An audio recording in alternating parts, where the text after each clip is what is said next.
वदान्याय कृष्ण प्रेम प्रदायते कृष्णाय कृष्ण चैतन्य नाम्ने गौरत्विषे हे कृष्ण करुणा सिंधु दीनबंधो जगत्पते गोपेश गोपिका कांत श्री राधा कांत नमोस्तुते तप्त कांचन गौरांगी श्री राधे वृंदावनेश्वरी वृषभानुसुते देवी प्रणमामि हरिप्रिये वृंदाय तुलसी देव्याय प्रियाय केशवस्य च कृष्ण भक्ति प्रदे देवी सत्यवत्यै नमो नमः श्री कृष्ण चैतन्य प्रभु नित्यानंद श्री अद्वैत गदाधर श्रीवासदि गौर भक्त वृंद हरे Krishna Krishna Krishna Hare Hare Hare Ram Ram Ram Hare Hare Hare Krishna everyone. Everyone is requested to please mute their mic. So today we will do the Kirtan.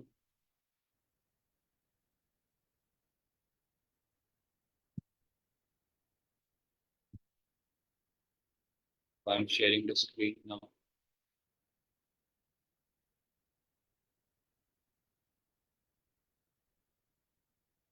This is Jai Jai Radhe Krishna Govinda. In the Gaudiya Gita, it is on page number 154.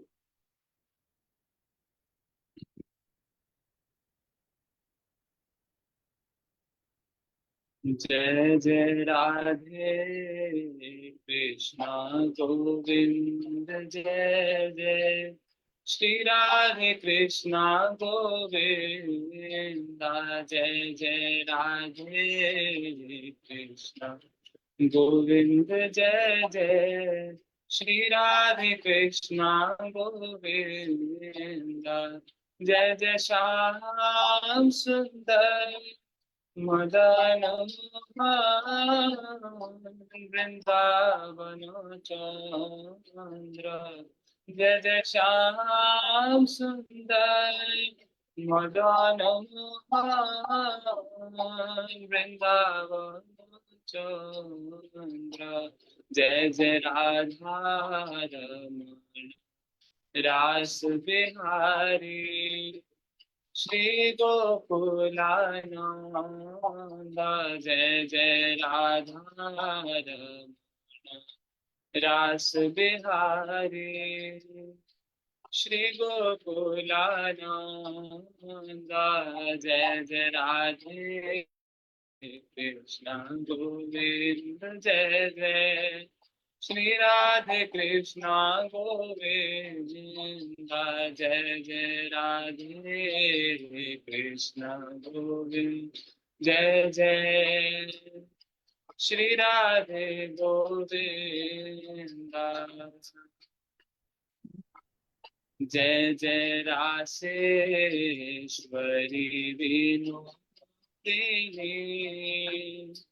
भानुकुल चंद्र जय जय रासेश्वरी विनोदिनी भानुकुल चंद्र जय जय ललिता शाखा आदि जतो सखी वृंदा जय जय ललिता शाखा आदि जतो सखी वृंदा जय जय श्री रूप मंजरी धरती मंजरी अनंगा जय जय श्री रूप जरी रति मंजरी अनुंग जय जय पौर्णमासी योग माया जय वीरा बिंदा जय जय पौर्णमासी योग माया जय वीरा बिंदा जय जय राधे कृष्णा गोविंद जय जय श्री राधे कृष्णा गोविंद जय जय राधे कृष्णा गोविंद जय जय श्री राधे कृष्णा गोविंद हरे करो कृपा हमें सबे मिली करो कृपा हमें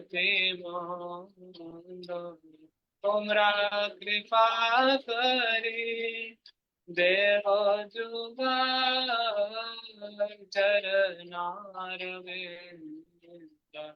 तुमरा कृपा करे देव जुगार चरनार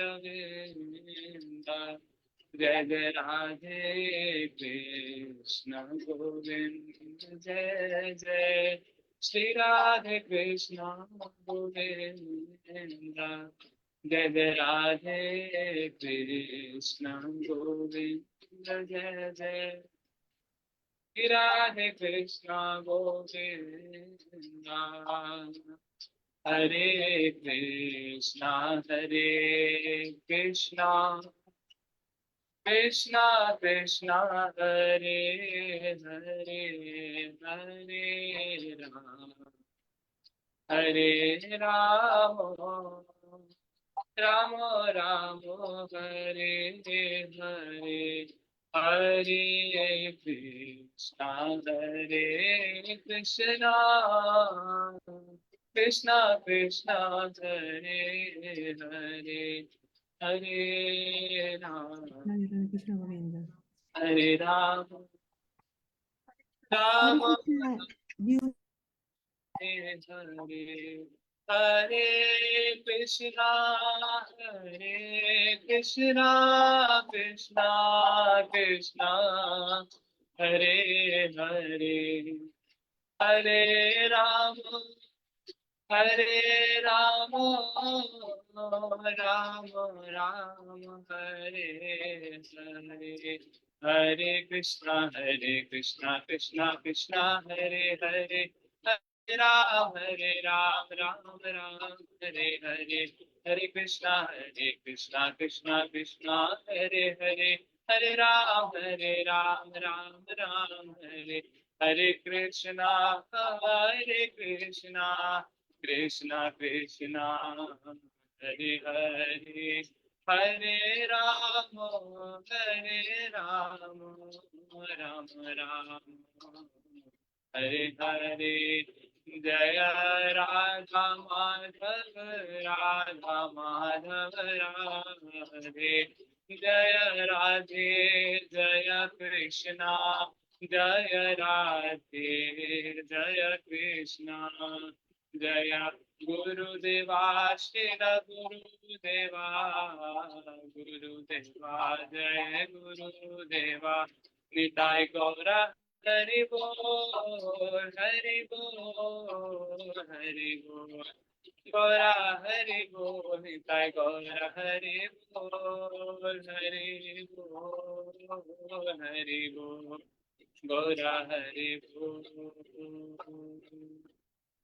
श्री निताय गौर प्रेमानंदे हरि हरि बोल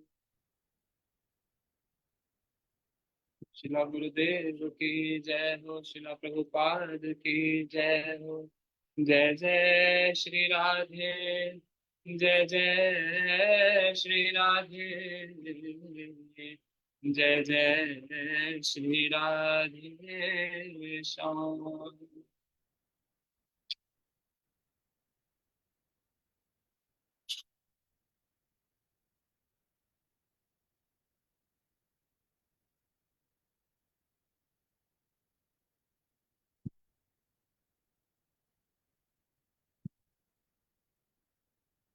Hare Krishna, everyone. So, last class we had a question answer session, and there were a few questions that we answered.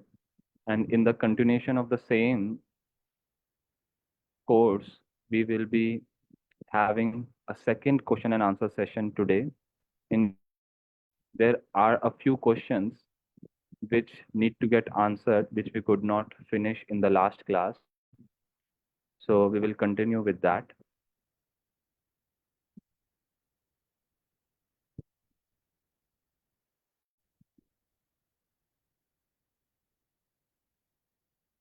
So, the question that was asked is,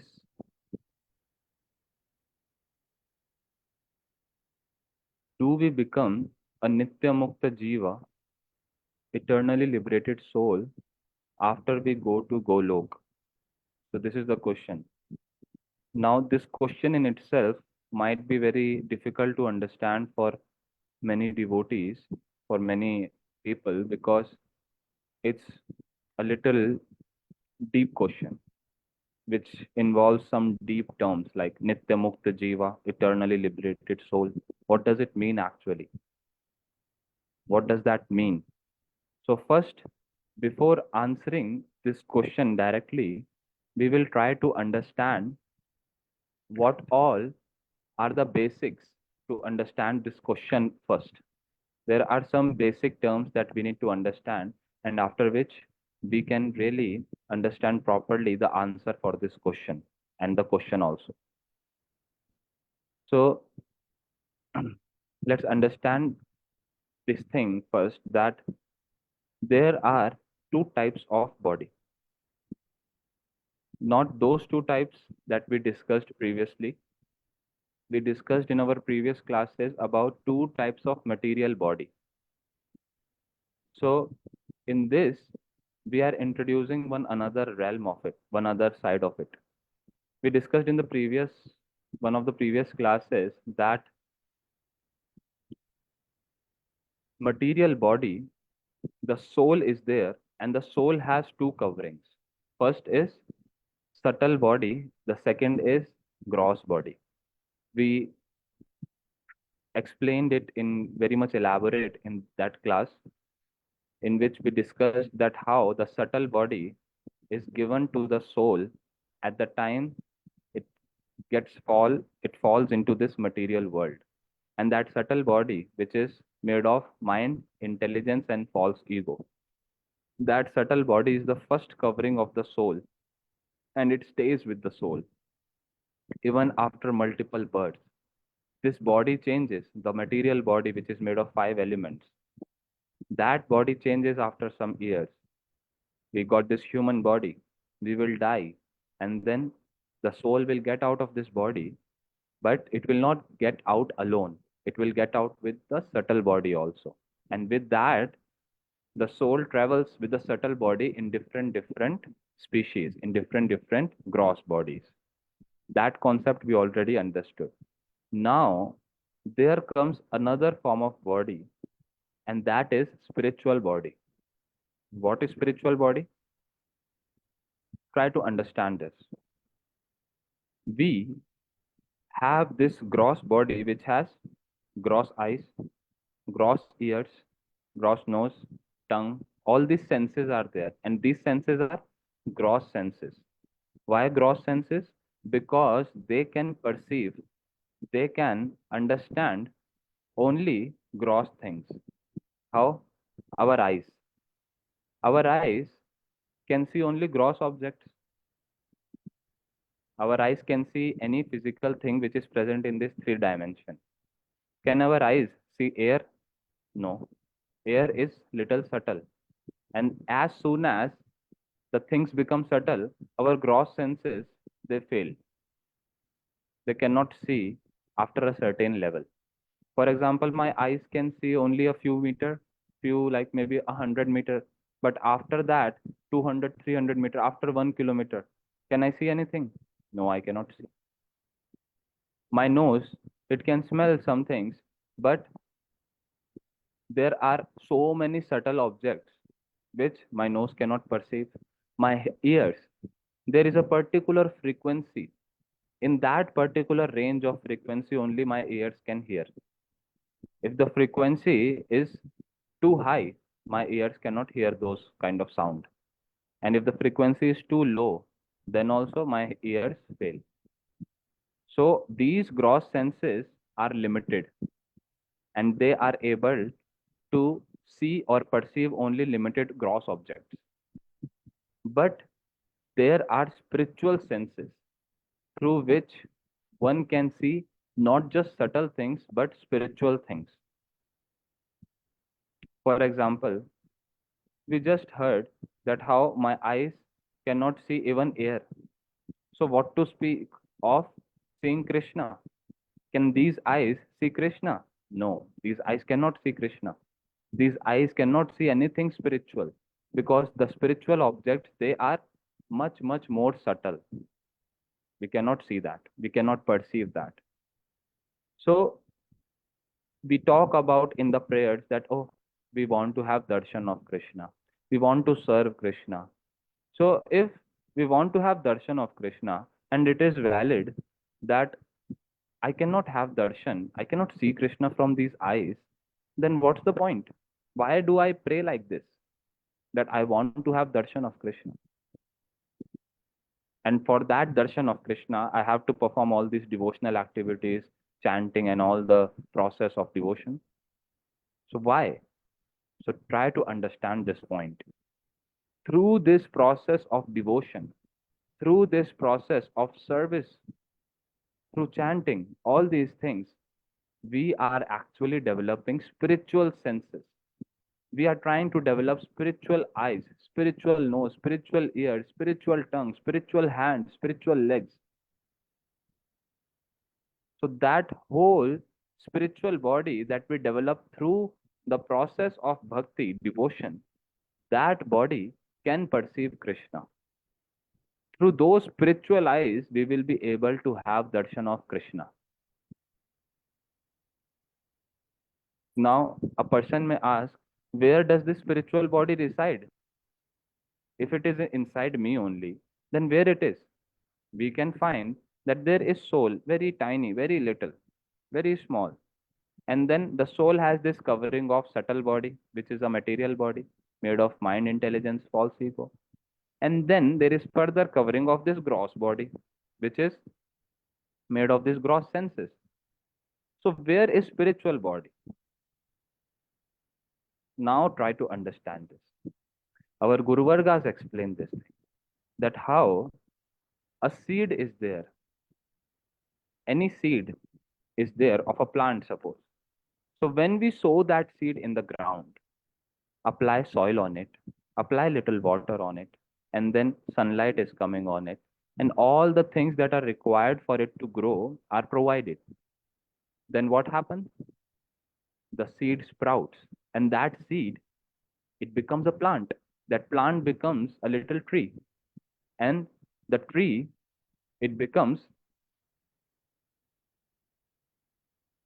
filled with so many flowers,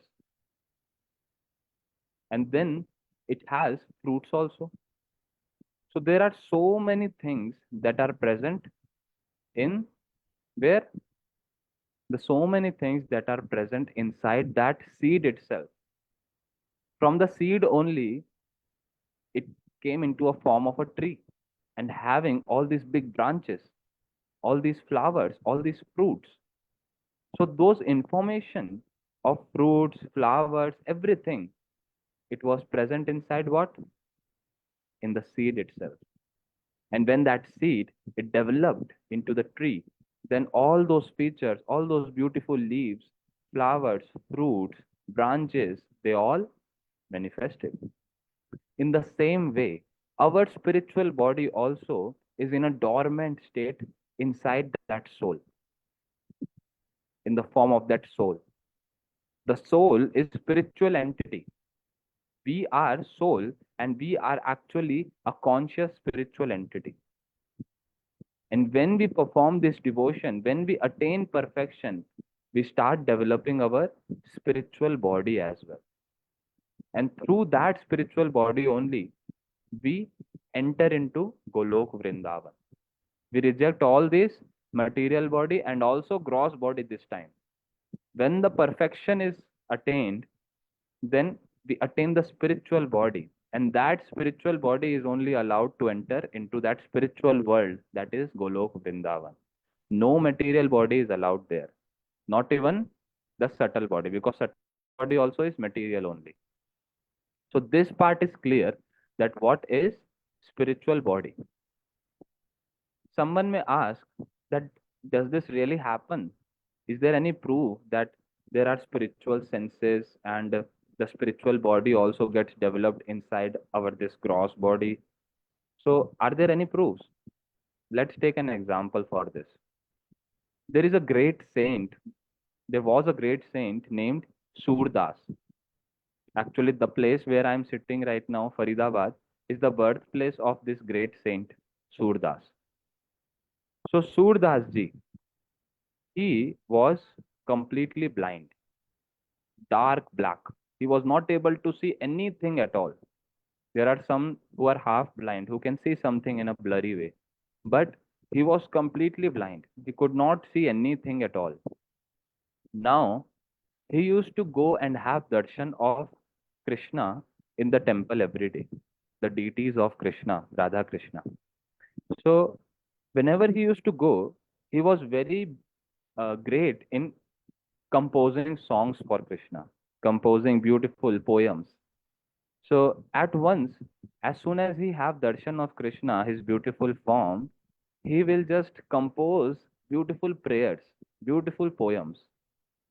So every day when he is coming in the temple, everyone knows that he is blind, completely blind. Now the priest is standing, the priest who do the Shringar of Thakurji, Archan of Thakurji. Now when Surdas ji came, he started singing a beautiful poem. He composed at once, saying that, oh, Krishna, he is such a handsome. He is looking so beautiful.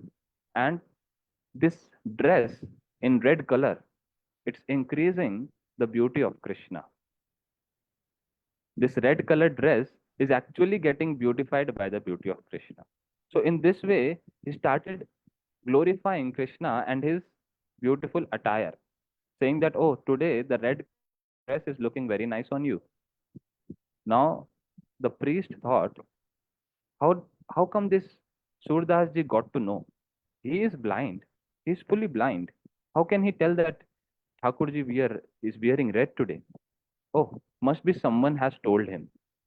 Next day again. The next day, the priest wore Thakurji green dress. Now Surdas ji came, and again he started composing and telling, "Oh Krishna, oh Thakurji, how beautiful you are looking in green dress." Again the priest became amazed that today also he told exactly the right color which Thakurji is wearing. So the priest, he wanted to challenge now. He thought that someone must be telling him beforehand that what Thakurji is wearing. And that's why he is singing those kind of same poems, including the same color.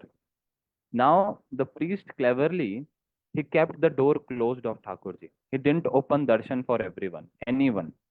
He was waiting for Surdas ji to come in the temple, and as soon as he will come in the temple, then only the first darshan will be open, so that nobody can see beforehand and inform Surdas ji. So with this trick, he he kept the doors closed, and as soon as he saw Surdas ji coming, he opened the door of the temple. And when Soordas ji saw Thakurji, he again sang the poem, composed the poem, and telling the exact same color which the Thakurji is wearing. Now the priest, he became really very much challenged. He felt that, what is this? I didn't show the darshan to anyone. Nobody could inform him that what Thakurji is wearing today. But how he got to know then? Then priest, he take decided to take a step through which he can really win over Soordas ji. Now, what he did in the next day, on the final day, he actually didn't make Thakurji wear any dress. He didn't do Shringar. He kept Thakurji completely nude, naked, thinking that, oh, let's see what Soordas ji will do today. Now, Soordas ji, when he came, as soon as he saw Thakurji, he had darshan, he is not able to control his laughter. Started laughing, doing like this. He is not able to control himself. He's laughing, seeing Thakurji. Now the priest saying, hey, why are you laughing, Soordas ji? Now, what he is saying, Soordas ji is saying, oh, today is Thakurji Nangam Nanga. Nangam Nanga means, oh, he is completely naked. He is not wearing anything. It is such a funny thing. He is not wearing anything. He is completely naked. So, like this, he is just covering his mouth and non-stop laughing. And seeing this, the priest, he got really amazed. And this time, he developed such strong faith on this personality, Soordas ji. He came out of the temple room and paid obeisances, paid big pranam to Soordas ji, and started glorifying him that you are the real devotee of Lord. Even without eyes, you cannot see anything, you are completely blind. But still you can have darshan of the Lord. And this proves that the devotees who are perfected, they develop those spiritual eyes through which they can see, they can perceive the Lord. And it's a proven fact from this particular example that how these material eyes are not required also. They are ineligible, they are not qualified also, and they are not required also to have darshan of the Lord. What's required? Spiritual senses. The senses which get spiritualized by constant service, by constant engagement in devotional service of the Lord, by constantly performing bhakti yoga, by step progressing in this path. Such a beautiful understanding of spiritual senses. So, this point is clear that how the soul, it has the spiritual body, all the information of the spiritual body inside, as the information of the whole big tree is present inside a little seed. So in the same way now, when we have discussed this, that we have material body which is made of gross body and subtle body, and then we have spiritual body. Now the next understanding is that there are two kinds of jiva. Two kinds of jiva. What does that mean? Jiva means soul, and the soul takes different bodies. Now, two kinds of jivas. First kind is eternally liberated. Those personalities who are present in Golok Vrindavan, who are associates of Krishna. They are eternally associates of Krishna. They are present there eternally for all time. They were never ever actually suffering in this world. They never came into this world to suffer as we are suffering as a result of our own bad karmas, good karmas, all that karmic reaction. They don't have any material karmas. These kind of jivas, they are eternally liberated. They are always situated in their perfected form, in their spiritual form, and they never fall down. So these kind of jivas, they are called Nitya Mukta. Nitya means eternally. Mukta means liberated. So eternally liberated jivas are Nitya Mukta Jiva. This is the first category. What are the examples of this? Example is Yashoda Maiya. She is mother of Krishna. Nanda Baba, he is father of Krishna. All these associates of Krishna in Golok Vrindavan, all the cowherd friends, Subal, Shridam, Madhumangal, Sudam, these are all cowherd friends of Krishna.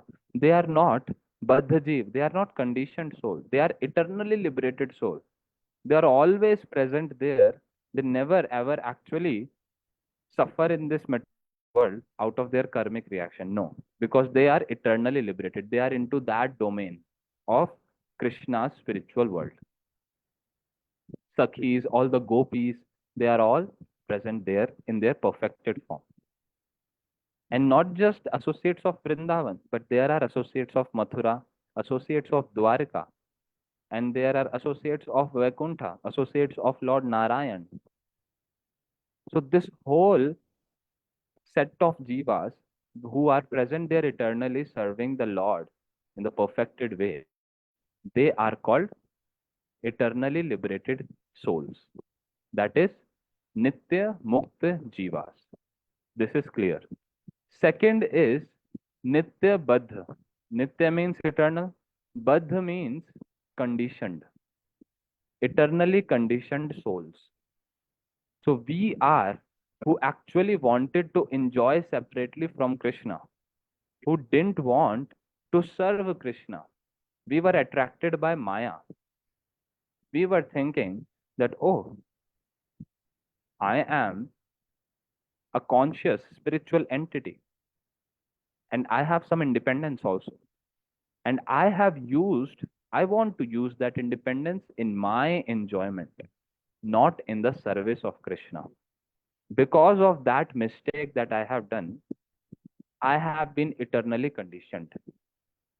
Krishna said, oh, you want to enjoy independently? Go enjoy. I have made your for you material world. My Maya is there. She is welcoming you. She'll welcome you nicely. So all the jivas who wanted to enjoy separately, they are welcomed by Maya very nicely with a garland of shoes. So they are welcomed by Maya into this material world. And what happened?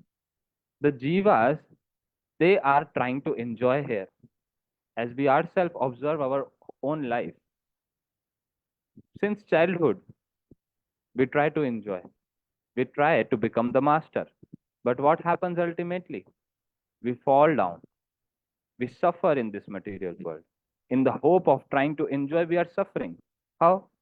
This body, trying to make it more and more beautiful, but still it gets full of disease. There are these four main things: birth, old age, death, and disease. We cannot actually come out of it.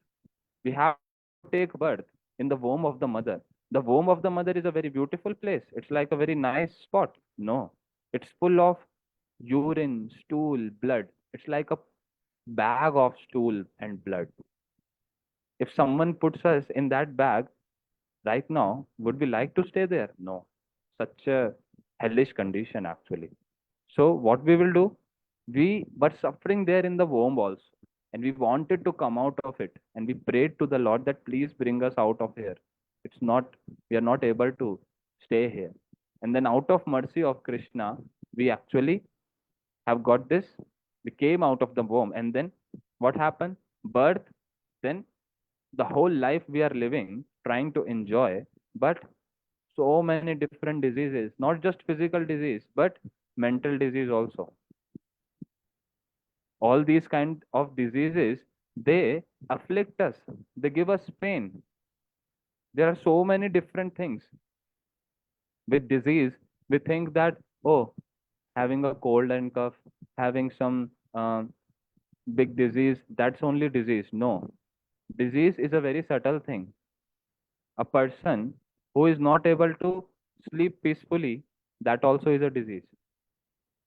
A person who is unnecessarily getting attracted to material things and trying to enjoying them, but they are not getting in the hands of that person, then the person feels so much depression, so much suffering. If we just see in our life only, so many diseases we are actually having. What are the diseases? Even any kind of attraction to any person in this world also is a disease.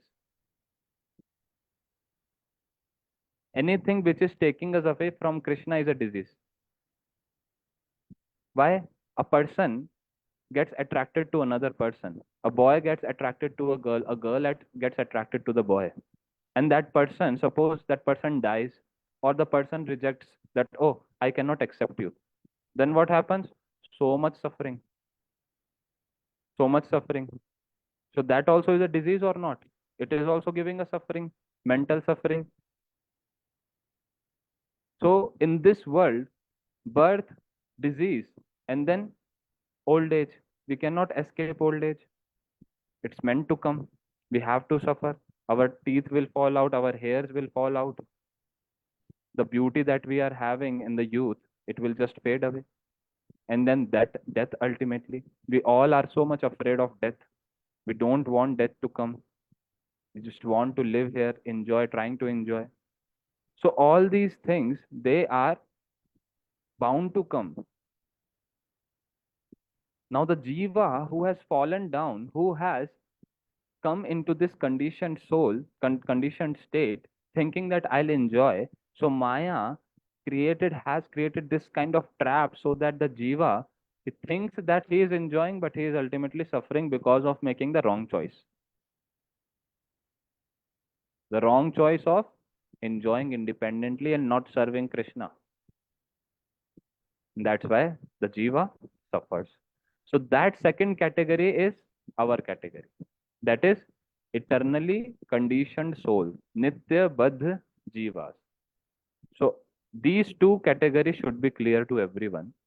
First is Nitya Mukta, eternally liberated. Second category, Nitya Baddha, that is eternally conditioned souls. Now let's go to the question. What the question says. The question is, who are Nitya Mukta and Nitya Baddha? So we just understood that who are Nitya Mukta Jivas and who are Nitya Baddha, the eternally conditioned. Now the question is, can Nitya Baddha Jiva become Nitya Mukta Jiva? That means, I again repeat this question. Can Nitya Baddha Jiva, the one who is eternally conditioned like us, we are all eternally conditioned. Since time immemorial, we are suffering, going into different species and just being trapped in our own karmic reaction by Maya. So, a Nitya Baddha Jiva like us, who is eternally conditioned, can he become Nitya Mukta? Can he become eternally liberated? Is it possible? So, can it happen? Let's try to understand this. When we perform devotional services, when we perform Krishna Bhakti, that is like what it is like? It is like that our cycle of birth and death into this material world is about to come to an end. As soon as we get sadhu sangha, as soon as we take shelter of a bona fide guru, spiritual master, then accepting this Harinam Mahamantra from him, chanting on the beats and following him, following the guru, following his instructions, slowly, slowly, what happens? We start getting detached from our material things and start developing some little attachment for Krishna and his beautiful devotees. And when attachment starts developing towards this direction, which direction? From our selfish material enjoyment to spiritual services, spiritual enjoyment, to the devotees of the Lord, to the bona fide Guru, then what happens? Because these things, these services, Harinam Mahamantra, service to Sri Guru, all these things are what? All these things are spiritual. So when I detach myself from the material side and attach myself to the spiritual side, what happens? I start becoming what? I start becoming liberated from this material clutches of Maya. What was actually the cause of me being circulating into this cycle of birth and death? The cause was my own material attachments, my own material desires, selfish desires. What I have done now, I have not stopped my desire. I have not created zero. I have started making positive desires. What positive desires? Desires which are favorable for my Krishna bhakti. Desires which are spiritual. And because of that, what happens? The Jiva starts coming out of those coverings of Maya. And it only and only happens by taking the shelter of Shri Guru. Because Shri Guru is the person who has come from that spiritual world. He is one of the associate of Krishna who has come into this world to uplift us, to take us home, to take us back to Krishna. For example, if we are in a very, very difficult area, like an area which is full of so much crowd, and I don't have anything to get my way out of it. It's like a puzzle, like a maze. So in that, if I'm stuck, how can I get out of that area? How can I get out of that fully crowded area which I don't know where to go? The person who knows how to get out of it. The person who knows how to get out of this puzzle, he only will guide me, take my hand and take me away. So Shri Guru is that person. My Guru Maharaj Ji, Sripad Bhaktivedanta Siddhante Goswami Maharaj, he gives a very beautiful example for this.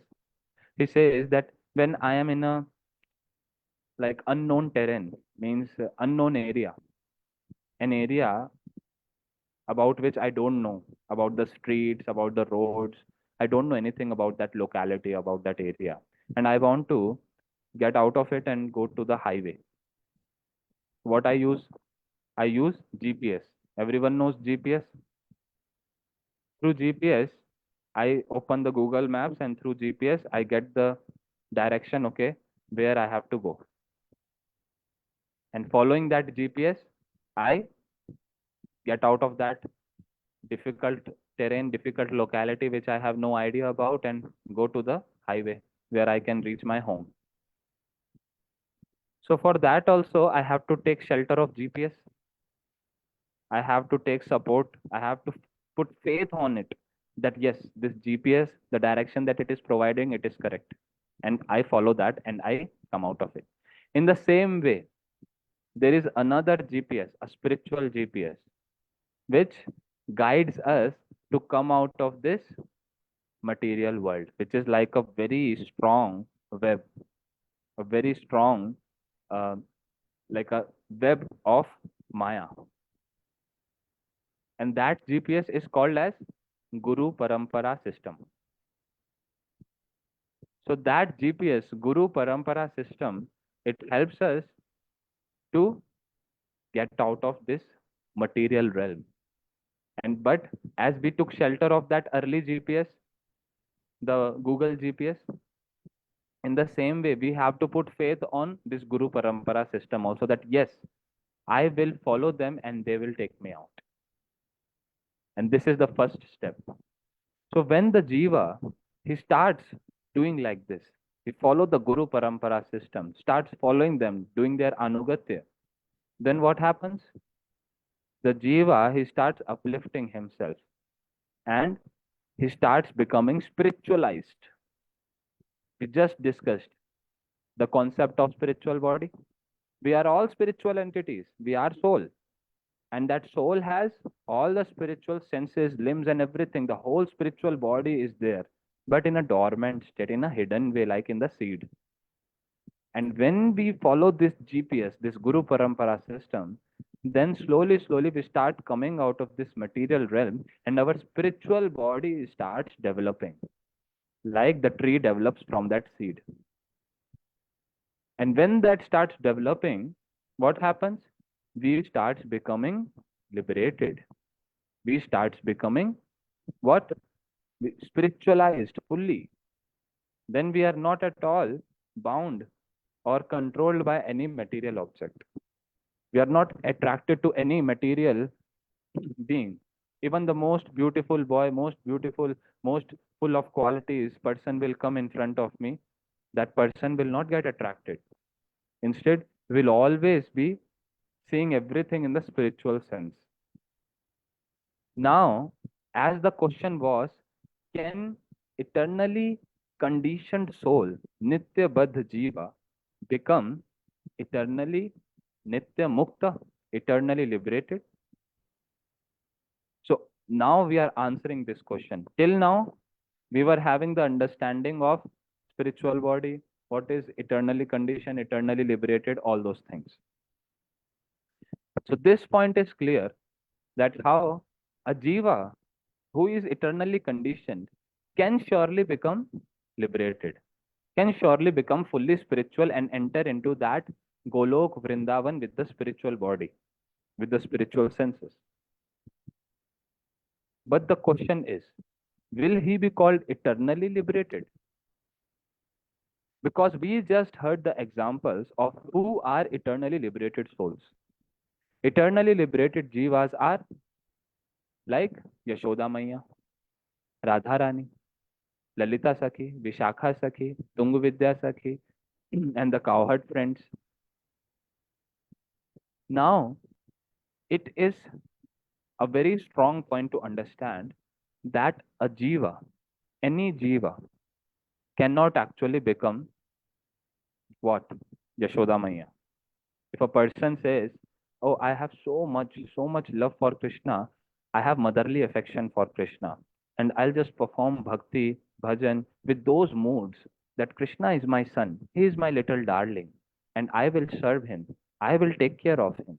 With all those motherly affection and parental mood, that Vatsalya ras, even if she puts as much as she can, even if she just do so much strong sadhana for millions of years, trillions of birth, still the jiva, that jiva can never become Yashoda Maya. Because Yashoda Maya, she is fixed. She is already an eternally liberated associate of Krishna. She is Nitya Siddha Parikar. Nitya Siddha means eternally perfected. She is Yashoda Maya of Krishna. She is mother of Krishna, not just for this birth or not just for few years. She is eternally. She's always been. And that same Yashoda Maya comes when Krishna also comes to perform the pastime here. It's not that Yashoda Maya gets changed when Krishna comes here. No. In the same way, you, me, anyone cannot become Radharani. We cannot become Lalita Sakhi. We cannot become Vishakha. We cannot become Shridam, Sudam, Madhumangal. We cannot become Nanda Baba. Anyhow, we can try. We can never become. Because we are eternally conditioned soul. And even if we attain perfection, we will become sadhana siddha, means the one who has attained perfection by sadhana. We will never become nitya siddha. We will become sadhana siddha. Try to understand this. A jiva, a soul who is eternally conditioned, he can never become eternally liberated. Because if we just, with a simple understanding, if we try to understand this, that eternally liberated means the one who has already been perfected, always. So that's the definition. And on the other side, a person like me who has been eternally conditioned, now slowly attaining perfection, and even after reaching perfection, how can I say that I am eternally perfected? Eternally perfected means I have been perfected always. No, bhai, I was not perfected always. Just a few years back, few births back, I was conditioned. I was into the material world. Slowly I came, and just now I came into the spiritual world after spiritualizing myself through bhakti. So, an eternally conditioned soul, how can we call him as eternally liberated? He has been conditioned before, so he can never be called as eternally liberated. Understanding? Now here comes another twist. This point is very important. This is clear that eternally liberated Jivas, they are different, and eternally conditioned are different. Eternally conditioned can attain perfection and enter into that Golok, Vrindavan, and serve Krishna and all these associates also. But he can never become Radharani, can never become Lalita Sakhi, Vishaka Sakhi, and all those things. Can never become or take their position. Now, the real question is that when a person, a Jiva, who had been eternally conditioned, he enters into the state of perfection and suppose enters into Golok Vrindavan. At that time, after entering into Golok Vrindavan, he is serving in a particular rasa. After entering there, now what is the difference between those who have already always been perfected and now this personality who has come into Golok Vrindavan recently? What's the difference between these two? Are their senses different? They are more stronger, or they are better, they are more beautiful? What's the difference? Or they have more purity in their consciousness to serve Krishna? The answer is that there is no difference at all. There is no difference at all between those who are eternally perfected and the one who has, after sadhana, doing sadhana, has attained perfection. There is no difference between them. And for that, there is a beautiful example that our Guru Vargas give. They tell that we all know about gold. Gold is a very precious metal. So this gold, there are two ways to get the gold.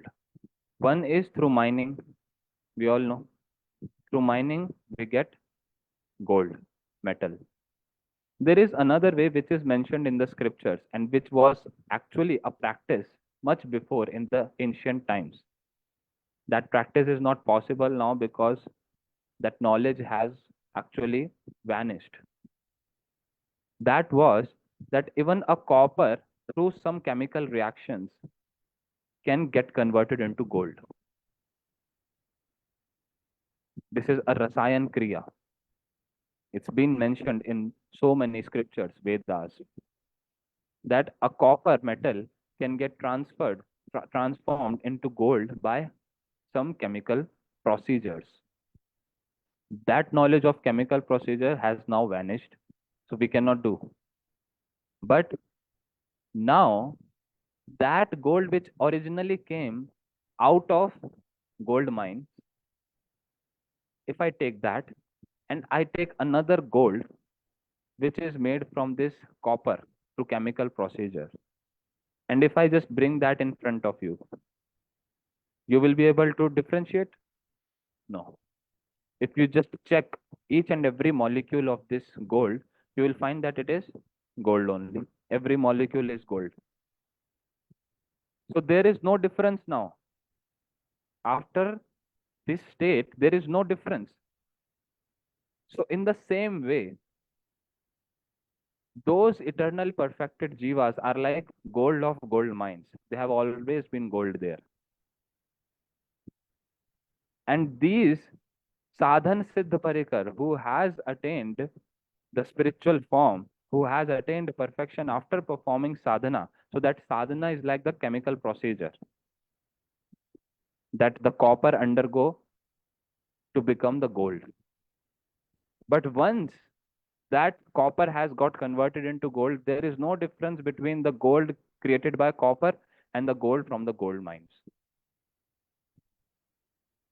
So in the same way, try to understand this point strongly.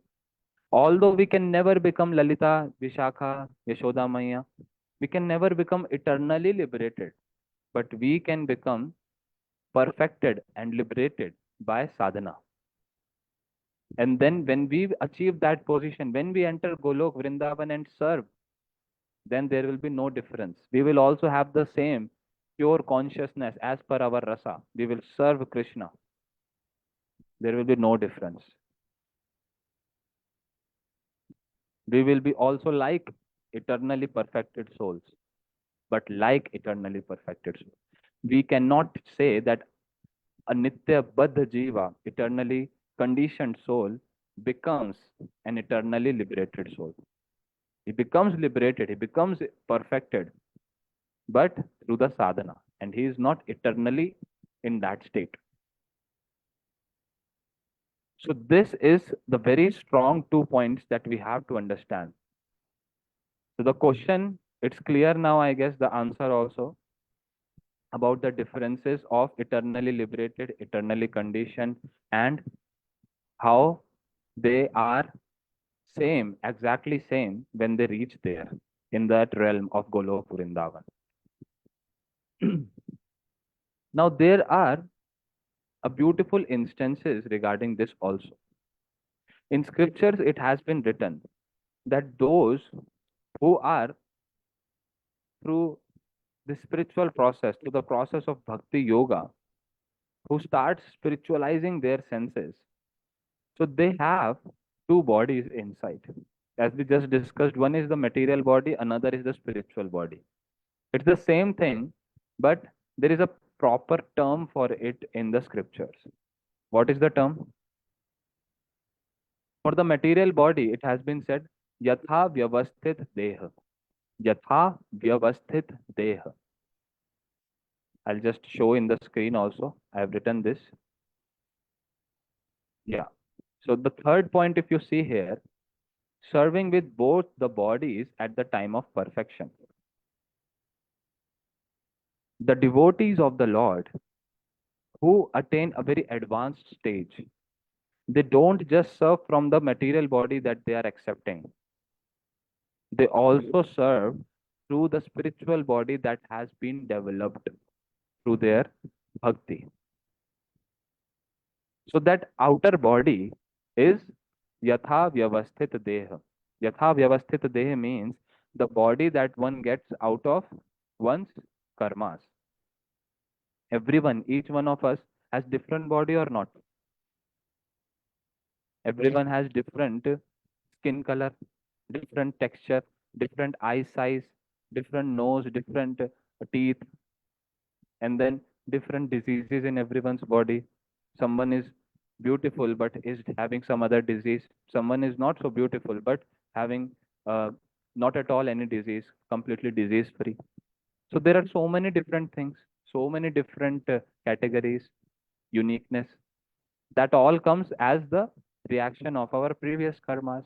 So that body that I am having as a reaction of my previous karma, that is called Yatha Vyavasthita Deha. Understood? Now the next category, which is the spiritual body that we talked about, that is called as Antah Chintit Deha. Antah Chintit Deha. Antah Chintit means the spiritual senses that I have developed inside through the process of devotion, reaching the advanced stages. And now, at those advanced stages, the devotee serve with both the bodies. When he is in the external consciousness, he is serving through material body also. How? By doing parikrama of dham, by chanting the holy name very nicely, by remembering the Lord, by doing kirtan, by doing hari katha for the Lord. All these are the service to Lord or not? They are service to Lord. Lord becomes satisfied with that. That's bhakti. So that is being performed by our body that has been attained by our own previous karmic reactions. I have got this particular body by my own karmas. Now I am using it and serving. But as soon as we slowly start developing in this Krishna consciousness, in this realm of bhakti, we start developing that spiritual body also inside. And then with that we start serving. With that, we start serving the Lord even in Golok Vrindavan. Being here, serving the Lord there. This is something very extraordinary. And this is very advanced level. It's very advanced. We are very far from it right now. But when we hear these things, why we are hearing these things if we are very far from it? We are hearing these things so that I also develop that greed that yes, I also want to develop that spiritual body, my spiritual eyes through which I can see Krishna, my spiritual hands through which I can massage Krishna, my spiritual tongue through which I call out Krishna and he comes to me at once. So when we understand and see how our acharyas, our previous acharyas who have been into those advanced stages and served Krishna not just through the outer body but also the inner spiritual body, that subtle body, that subtle spiritual body, which is subtler than the subtle body. And when we hear that how they are able to serve from internally, and that is called samadhi. Samadhi means such an internal state when the person becomes completely aloof of his own material body. It doesn't need to take any water, any food, doesn't even need to breathe also. People outside may feel that the person is dead, but he is not dead. He is, he has traveled into the abode of Krishna and serving him with his spiritual body. These are very high topics, very high topics. But why we are hearing this? Our Guru Vargas, they tell us these things so that we also develop this strong greed that yes, I also want to serve Krishna in these ways, with not just this material body, but with the spiritual body also. And they themselves tell the procedure to develop that spiritual body then by taking anugatya, by doing anugatya, by doing following the footsteps of these acharyas, Guru Vargas. And there is a very beautiful example for this, that how the spiritual body, when a great devotee, he enters into the trance, into the samadhi, and through his spiritual body, he goes and serves Radha Krishna also. There's a beautiful example for that. The time is running, otherwise, we could have discussed that example. In the next class, we will just take those 1, 2 examples, and then we will go on with our Jaiva Dharma discourse. We will start with the chapter 1. These examples regarding this topic that we are covering, these examples are so beautiful that just hearing them, we also would want to serve Radha Krishna not just with this body but also developing our spiritual body. Because right now we are not serving Radha Krishna directly, na? Whom we are serving right now? We are serving our Guru Maharaj Ji. We are serving the devotees of the Lord. And serving Guru, what happens? Our service, Guru actually sends to Radha Krishna. By serving Guru, by doing all this sadhan bhajan, we are trying to spiritualize ourselves so that ultimately we can perform bhajan. Right now we are not performing bhajan. Try to understand. There is difference between bhajan and sadhan. We are doing some sadhana, some practices. Practices to purify ourselves. Right now the mind is full of lust, anger, greed, pride, so many bad things. And we are here trying to follow Krishna consciousness, trying to do sadhana to reach that state from where we can perform bhajan. If someone say you are performing bhajan, that oh I am performing bhajan, that no, performing bhajan is very high level. The performance of bhajan starts when the person starts developing that spiritual body inside, the spiritual senses. He gets to know his spiritual identity, that what is my role in Golok Vrindavan in the spiritual body. With that spiritual body which is going to develop, what will be my services to Radha Krishna there? What will be my name there? What is the name of my mother, my father, my friends? Everything that is the real identity.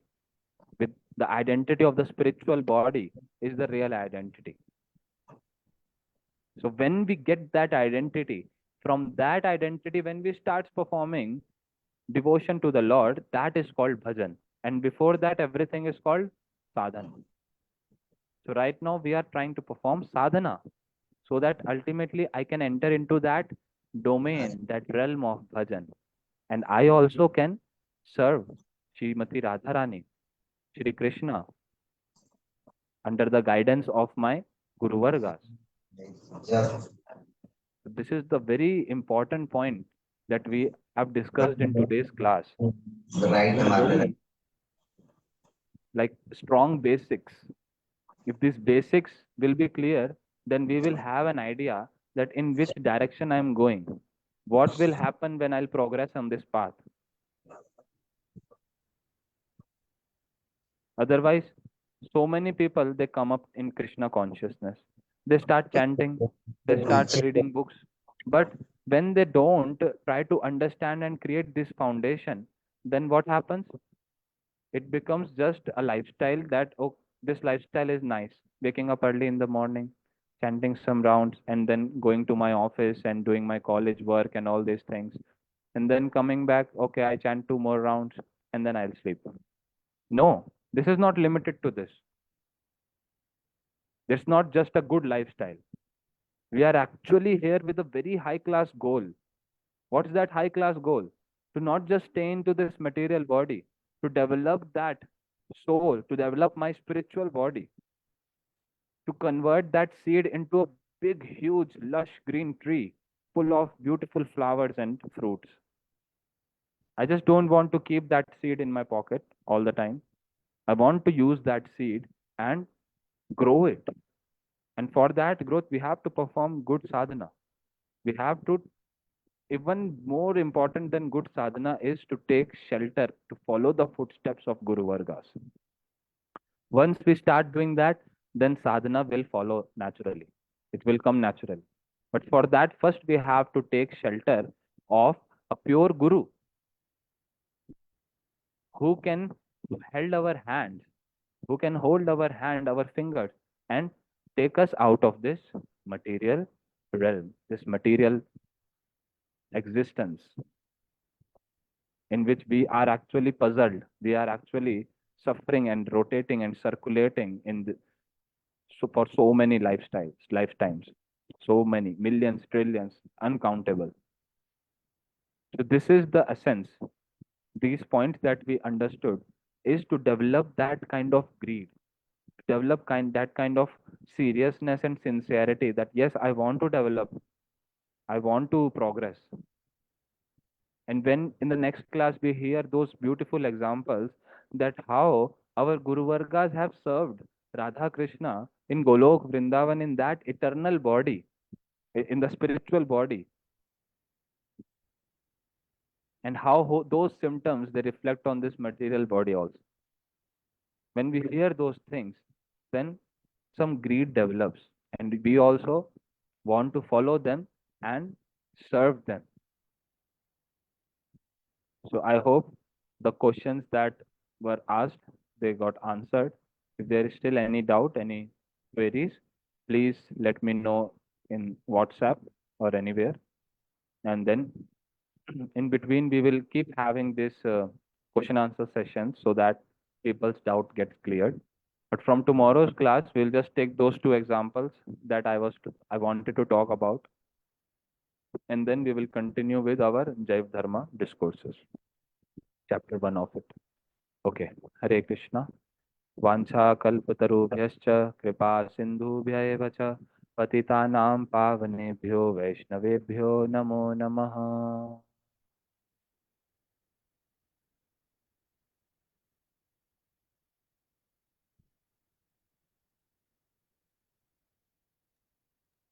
Thank you, Thank you Prabhuji. very Hare much, Krishna. Prabhu.